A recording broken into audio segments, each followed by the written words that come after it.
Bueno, y justamente, doctor, queríamos saber un poco la posición de la defensa al escuchar este fallo de 3 años de cárcel para el exministro. Sí, así es. En primer término, nosotros precisamos ciertas cuestiones. El doctor Oaxaca es inocente de estos hechos. Él va a seguir peleando y a la corta o a la larga eso se va a determinar. Nosotros estamos con toda la certeza de que eso es así porque coincide con la realidad. En un primer aspecto. En un segundo aspecto, nosotros respetamos también la decisión del tribunal, también la posición profesional del Ministerio Público y del tribunal. Lógicamente no consentimos, de acuerdo con la explicación del tribunal de sentencia. Mañana vamos a tener en formato papel, también el acta del juicio. Ya nos dimos cuenta de numerosas inconsistencias que vamos a ponerlas en nuestro recurso de apelación, que lo vamos a estar presentando. Consideramos que lo que pasó en el juicio no es justo y tampoco coincide con lo que dice el sistema legal y que hay un desconocimiento de la lógica del litigio con relación a ciertas particularidades que acontecieron durante el juicio y que en definitiva hay una frase también, si me permiten, que utilizan los colegas deportivos de ustedes. Hablan de que es un gol de otro partido, es decir, un partido chato y un gol de media cancha de chilena. Y en ese mismo sentido también los alegatos finales y probablemente la sentencia también son sentencias de otro juicio. O sea, se va a sentenciar, mejor se sentenció y se alegó en base a situaciones que no acontecieron en el juicio. Entonces eso también es muy importante porque, por ejemplo, se dieron, por cierto, cuestiones que solamente el señor Felipe Neri Páez podría haber dicho, y no lo dijo porque falleció. Se dieron, por cierto, situaciones de que dijo la señora Liduvina Rodríguez, pero que efectivamente no tenía un elemento probatorio adicional a sus dichos. Y fundamentalmente hay una situación que a nosotros nos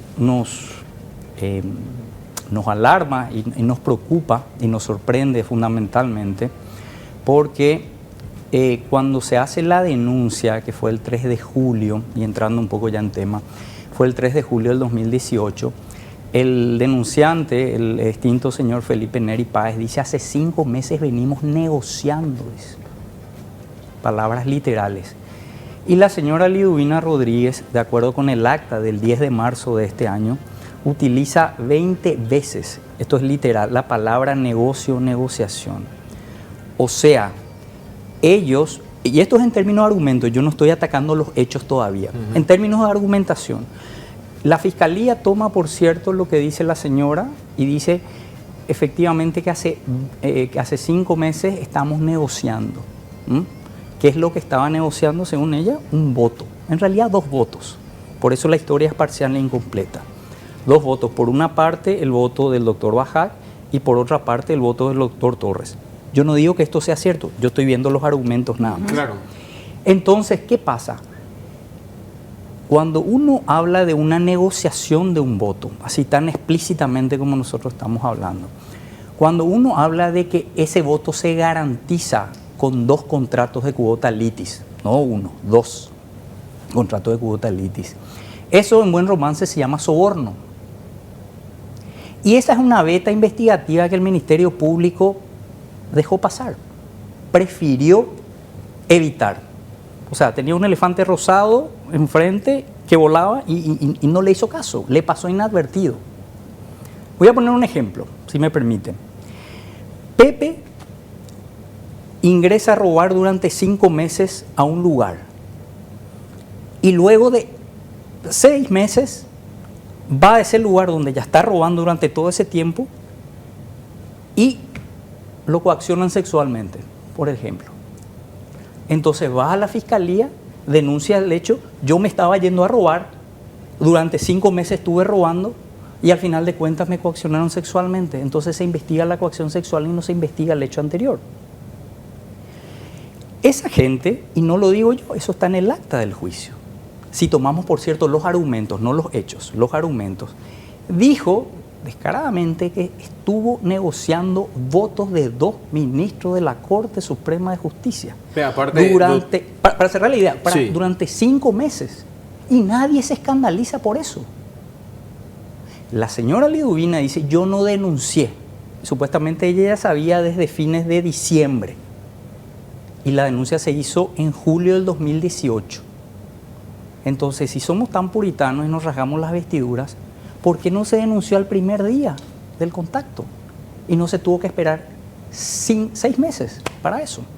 O sea, yo no digo que no se investigue el hecho concreto que fue objeto de juzgamiento, pero tuvo que haber habido una línea distinta de investigación. El fiscal o los fiscales, conforme a la práctica de esa unidad, de la cual yo también ejercí funciones años anteriores, investigamos esto, pero también investigamos esto, principio de legalidad, artículo 18. O sea, no podemos dejar de investigar, sea Bajac, sea Juan de los Palotes, sea quien sea.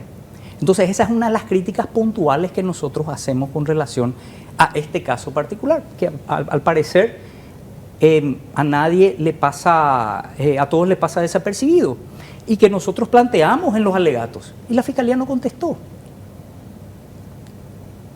Por eso hubiera sido interesante también preguntarle al fiscal, no sé si lo hicieron, llegué un poco tarde, si se investigó esta línea, y por lo menos en el juicio, en donde se tiene que determinar este tipo de cosas, no hubo respuesta.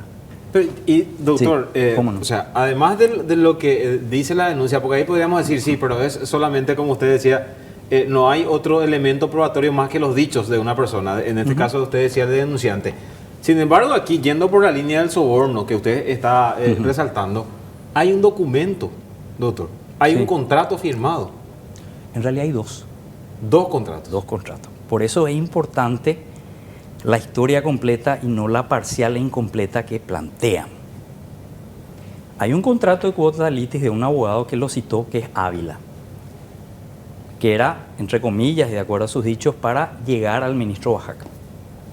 Hay otro contrato idéntico, con 3 días de diferencia, para el doctor Ramón Aquino, para llegar al voto de Torres.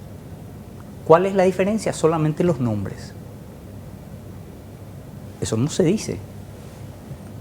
Entonces, si un contrato era para llegar al doctor Bajac, ¿el otro contrato para quién era? ¿Por qué se firmó el otro contrato? Que era idéntico. Y nos rasgamos la vestidura. ¿Qué es lo que vamos a hacer? Vamos a recusar, vamos a presentar un urgimiento. Y por ese urgimiento vamos a recibir el 5%. De acuerdo a la ley de regulación de honorarios, el mínimo es el 5% para este tipo de juicios. ¿Y dónde estaba el sentido de este asunto? Y bueno, estoy siendo un poco abogado defensor de los otros abogados, pero no es mi función, pero para que se entienda, a ver un poco, el negocio jurídico, digamos, en términos de interés del abogado, lógicamente un abogado en el ejercicio de la profesión de sus honorarios paga la cuota de sus hijos. Entonces, el negocio no estaba en la corte, el negocio estaba en la ejecución de ese contrato en caso de que resultase ganancioso a los intereses de Calagro.